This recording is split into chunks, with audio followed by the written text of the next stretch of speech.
Professor Graeme MacQueen has been a scholar and peace activist for over 3 decades, helping to found the McMaster Center for Peace Studies in 1989.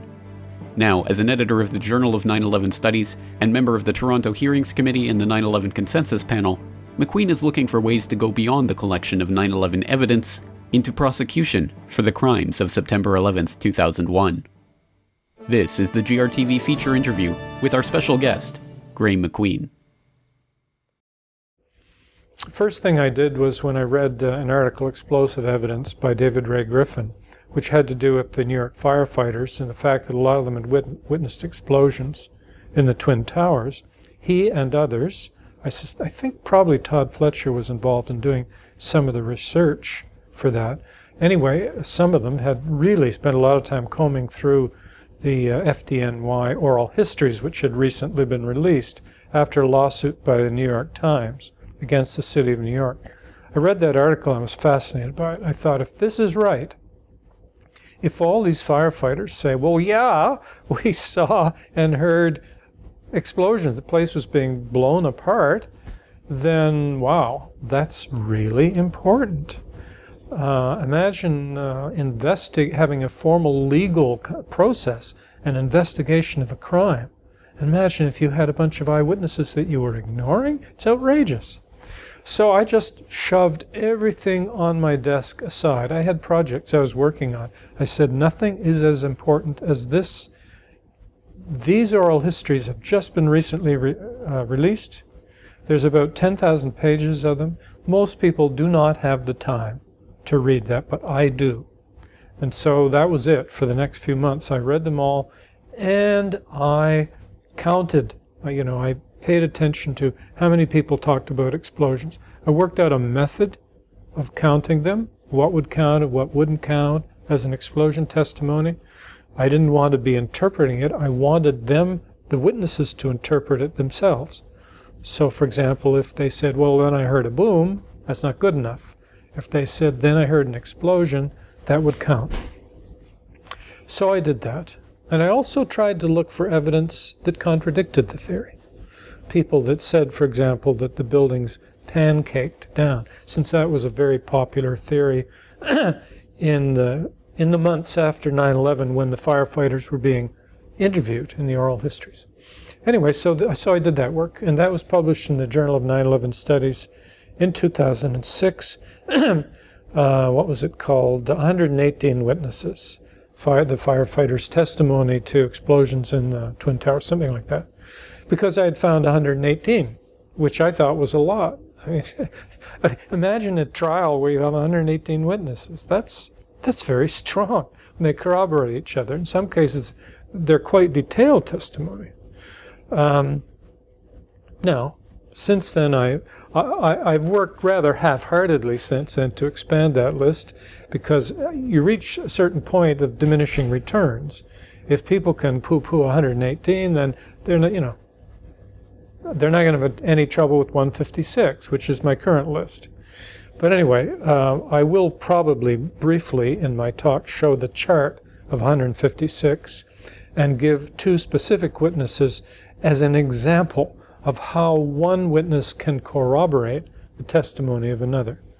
And I would say that that article is still the one that I'm most known for in the movement, simply because I was the one who was there at that historical moment, who had the opportunity to read them all and to do that, and to get to those very important documents first. Not first, but early on.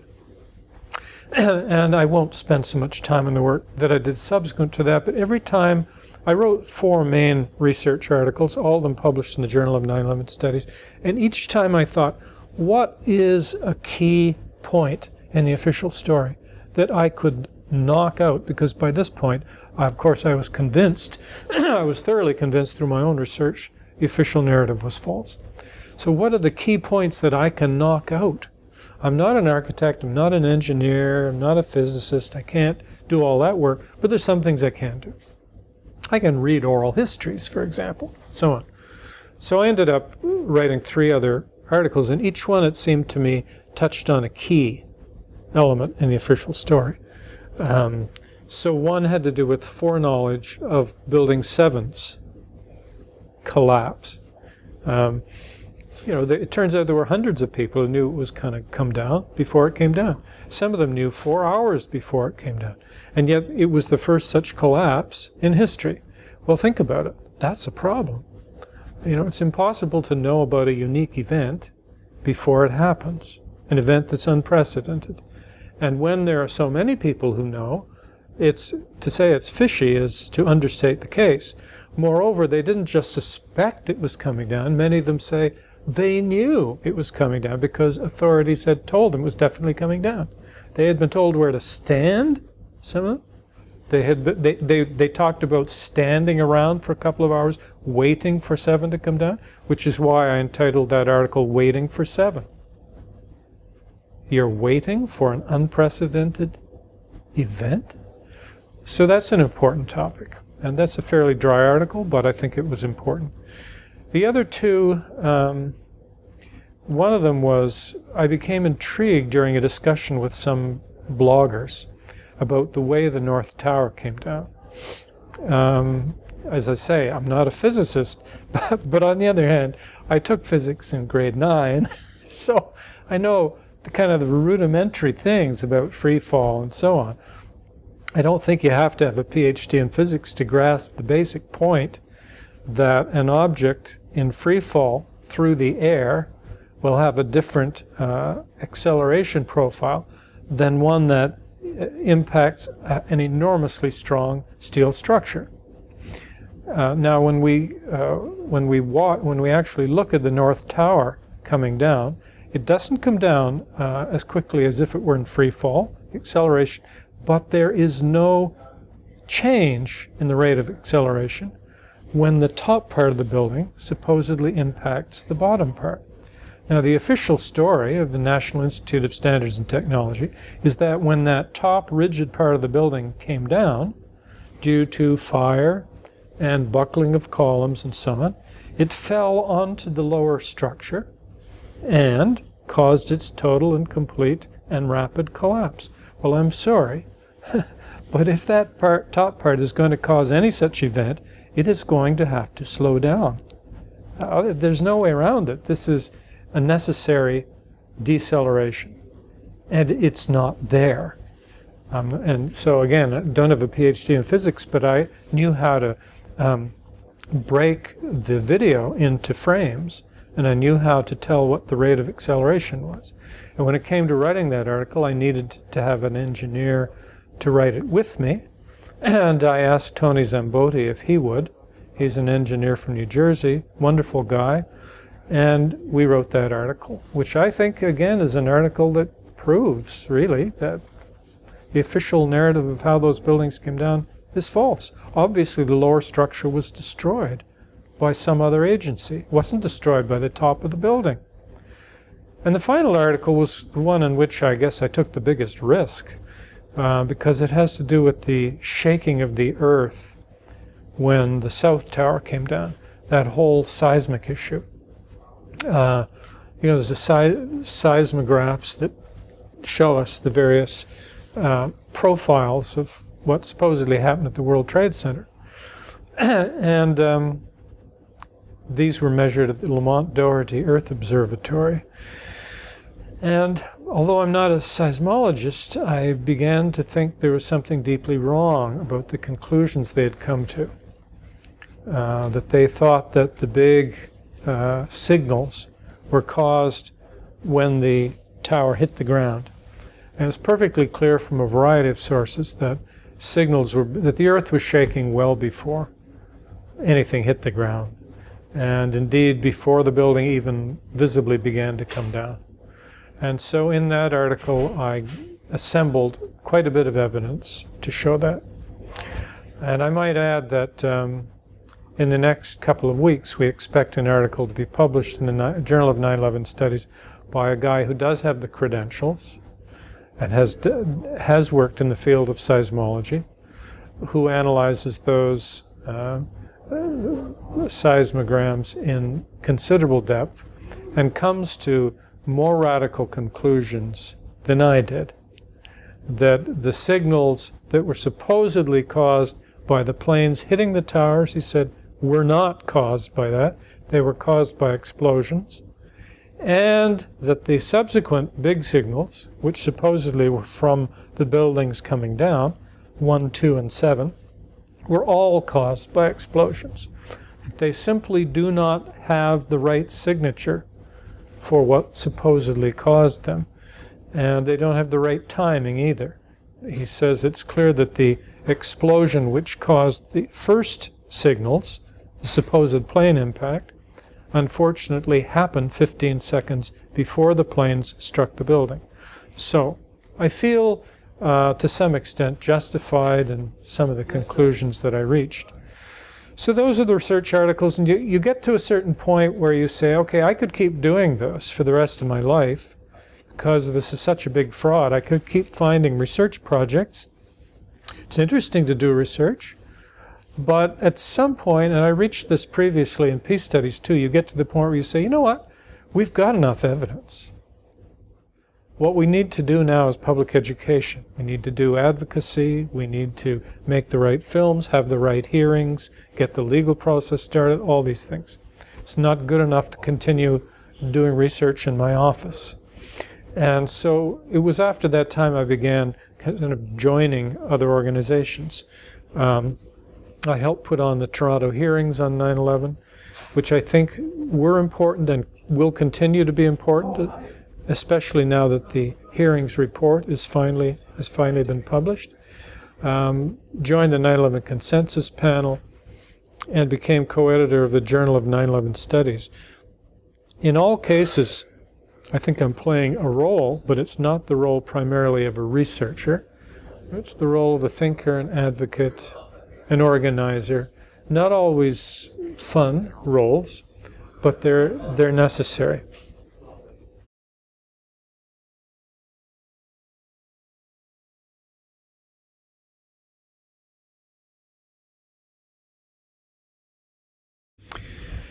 Well, this is a tricky question because on the one hand, as somebody who is an anti-war activist and peace research guy, it's perfectly clear that 9/11 was a trigger event. It triggered wars, specific individual wars and invasions. It also helped to keep alive the institution of war, which is in great disrepute at the moment in the world. Wars have been declining steadily for some time now. And 9/11 helped kickstart that ancient and brutal institution again, because there are always certain people who profit from it. So from that point of view, I would like the 9/11 Truth Movement to understand this, to understand what war is, what it does, what trigger events are, how 9/11 fits within that, how the 9/11 Truth Movement can fit within that broad historical peace movement, which in my view has been in existence for 2,500 years. So that's one part of the story. And of course many people in the Truth Movement already do understand that, but I would like to see it more widely understood. On the other hand, I'm very careful not to try and make 9/11 Truth just part of my particular vision and my particular ideology. I mean, I've been a peace activist all my adult life. I've been on the left ideologically all my life. I know, though, that the 9/11 Truth Movement is an eccentric and very diverse movement. People all over the place ideologically. There's former intelligence officers, former military officers. I don't spurn them or have contempt for them. I welcome them. I welcome this broad ideological diversity of the movement. I don't want to start purging people because they don't agree with my analysis. And so that's where it gets tricky. I think we want to show people political contexts within which we interpret 9/11. We want, as well as we can, to persuade them. You know, this is morally correct, we need to do this. But at the same time, to honor that diversity, which is the hallmark of this movement. I've been in lots of social movements before. I've never been in one as odd, eccentric, and diverse as this one. It's a wild and woolly beast. There's not everybody in the 9/11 Truth Movement is someone I would want to link arms with and walk down the street with a banner, frankly. But on the other hand, it's a creative movement. I mean, the peace movement in the world, certainly in the West, is in terrible shape right now. In comparison, the 9/11 Truth Movement is a young, energetic, creative movement. It creates its own songs. It has its own kind of street activists, its own renegade journalists. It has wacky theories sometimes as well, but that doesn't bother me too much. It apparently has some racists in it, which does bother me, and we need to denounce and marginalize. But that's what happens in a social movement. There's no card, there's no membership, so you can't just kick people out you don't like. On the whole, I glory in the diversity of it, and so that's the balance we need to strike.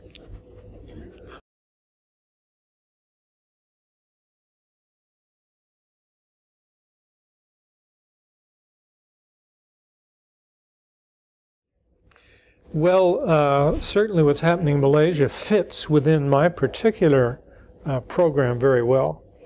As I say, I decided, okay, we've done the research, let's get on to some practical activities that will help make the people who did 9/11, to make them accountable for the crime. And if we can't nab the individuals, then at least to lay bare what happened and to discredit the institutions, at least, that collaborated. How do we do that? Well, the Toronto hearings were a major event in the sense that it took us about a year to organize them, and they were part of that program.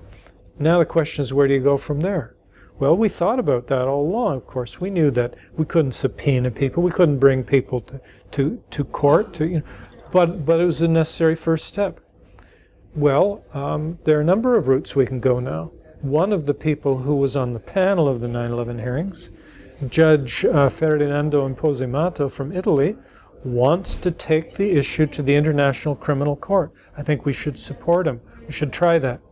At the same time, the war crimes tribunals in Malaysia exist in part because of a certain cynicism toward the ICC, that the ICC will never bring to justice the biggest criminals in the world, that it will not touch the George Bushes and so on of the world, and therefore there needs to be another forum, and I respect that. So we have these two possible paths. One is the more mainstream, the International Criminal Court. One is the less mainstream, the Kuala Lumpur tribunals. I think we should try them both. Do I think Mr. Imposimato is going to be successful with the ICC? No, but I think we ought to give him a chance. In the meantime, we don't just sit around waiting. We make use of this forum, and we appreciate the openness of the people in the Perdana Global Peace Foundation to this issue. And I just applaud them for being willing to put this on. We also have to realize that maybe if the Western media are going to continue to ignore this, not just the media, Western media ignore what's happening in Malaysia, Western universities ignore these tribunals, Western politicians ignore these tribunals, too bad, but they don't constitute the majority of people in the world. If what's happening in Malaysia can be widely broadcast in Asia, for example, or in the non-aligned movement, or in what's called the Global South, these are all huge, important forums. If the Western media is going to continue to cut all this out, in the end, that's their problem. But in the meantime, we can aim to have the majority of people in the world wake up to this. And so we need to think about that. Who's our audience? How do we reach them? And whatever we do, we don't want to put on an event here that is just seen by a few hundred people.